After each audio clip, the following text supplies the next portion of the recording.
Hello and good morning, Regent students. Hello.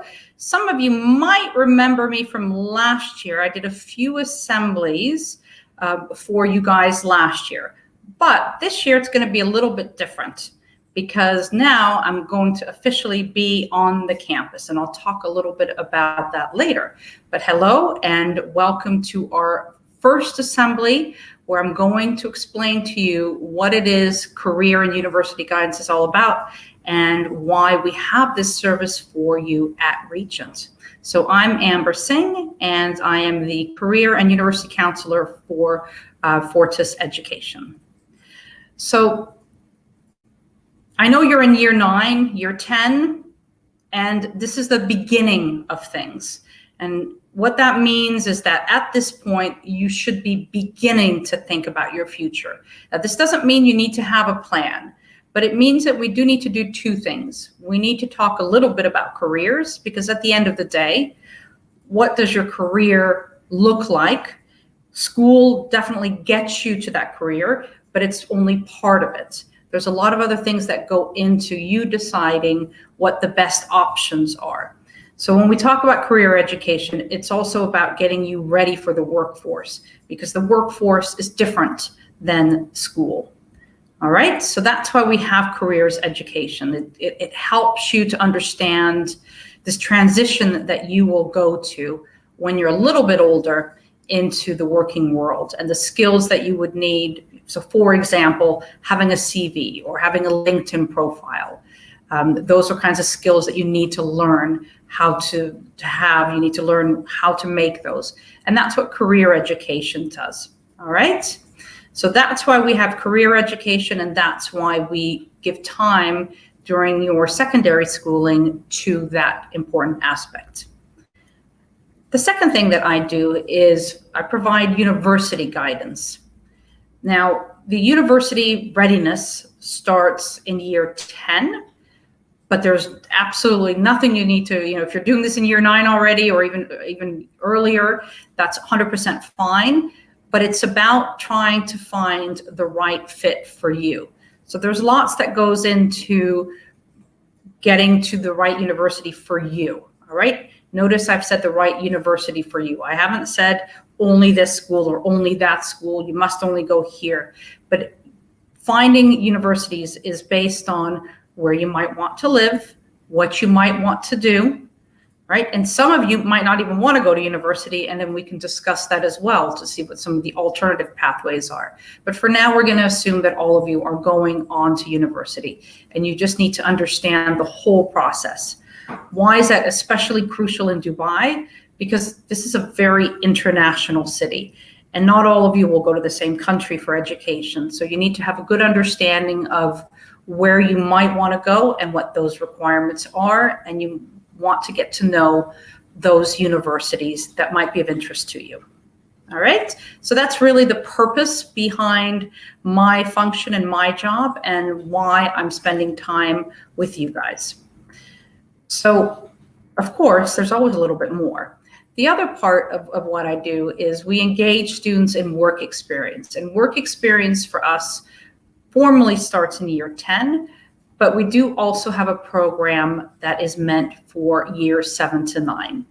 And you'll hear a lot more about that in term 3, because that's when we do our work experience towards the end of the year. But again, work experience is crucial because you learn skills that you don't always learn inside the classroom.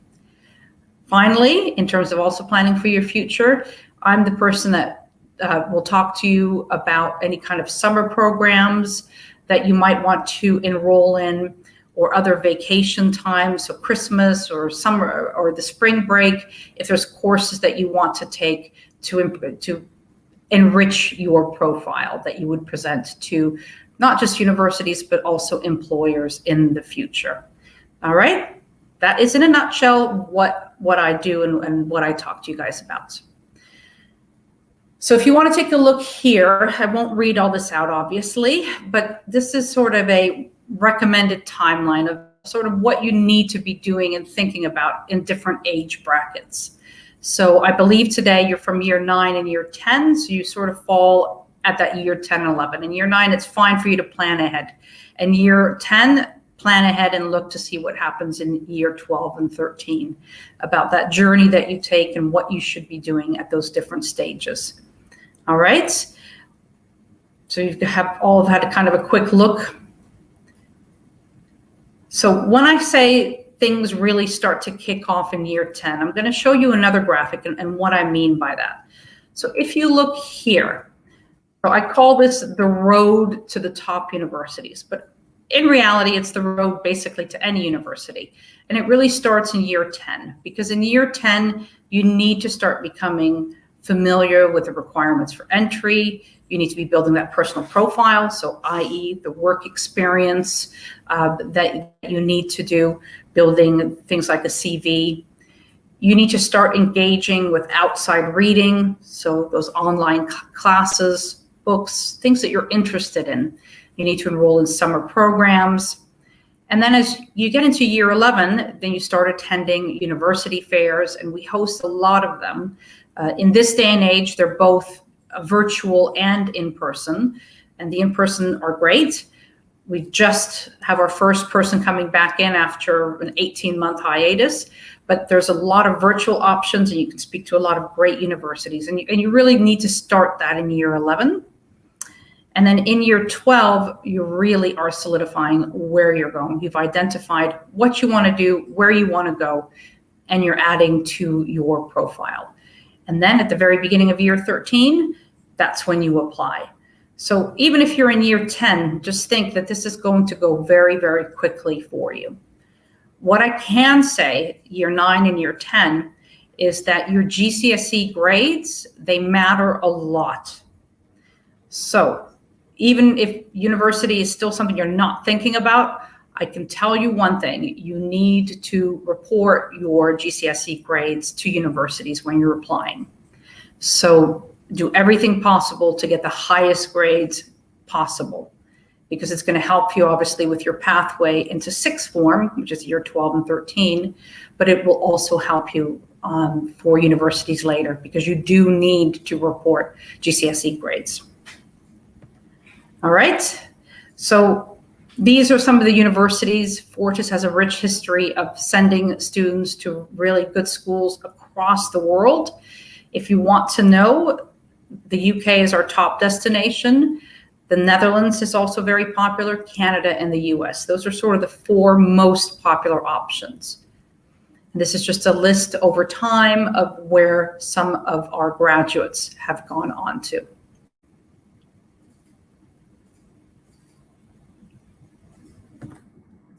All right, the big question people always have is they want to know, okay, how do I pick a university? And what they do is they will look at rankings. That's good, and it's good and bad. You need to understand what a ranking is, and you need to understand sometimes the methodology behind it. But if you're interested in rankings, then the best ones, the ones that we use most consistently, are the Times Higher Ed, the QS, and the US News and World Report. But each one has a different methodology of ranking. And I would also say that, we like rankings. It's easy for us. We make sense of the world by having 1, 2, 3, 4, 5. But the reality is that there's tons of really awesome schools that may not be in the top 20, but they are going to be absolutely the best fit for you, and they're going to give you a great education. So we want to look beyond just the top 20, and we want to look at making sure that it's a school that fits you and your needs. Because you might, for example, want to do engineering. And of course, we all know MIT is an excellent place to do engineering, but there might be a very, very small school somewhere that specializes in it that might be even better, because it'll be a small school with lots of hands-on projects. So these are all the kinds of things that you need to think about, okay? Finally, this is my final slide. You want to know how I will be operating while I'm at Regent. So I'm there on Wednesday. Right now it's in the afternoon. And I have to say, I was really happy. Last week I had my first person come to speak to me. What I'll do today is I'll be there this afternoon. I'm over in that staff room, which is down the hallway, all the way at the end. You can come and see me. what we will do is we will do a combination of assemblies, and we will do a combination of individual appointments for each one of you. So I will start that process with year 10 and then with year 9. And those of you that are in year 9, you're going to be choosing options. So I need to meet with you and talk you through all of that. All right. I don't know exactly the time that the options evenings are scheduled for, but it happens sometime in term 2. So if you want to see me, you just send me a message on Teams, a.singh@Portis Education. I'm really easy to find. Or pop your head in after school on a Wednesday afternoon, again, all the way down the hall. And last but not least is we are going to be hosting sessions for your parents on all things university and career related. And that's our new initiative called Rise at Regents. So tell your parents, let them know that we will be starting that, and we will send out the schedule for that. And that's it from me today. You might see me walking around the corridor. I might pop my head in and just say hello in person. But I'm really happy to be able to be joining the team over at Regions, and I look forward to working with each and every one of you. Thank you, guys. Bye.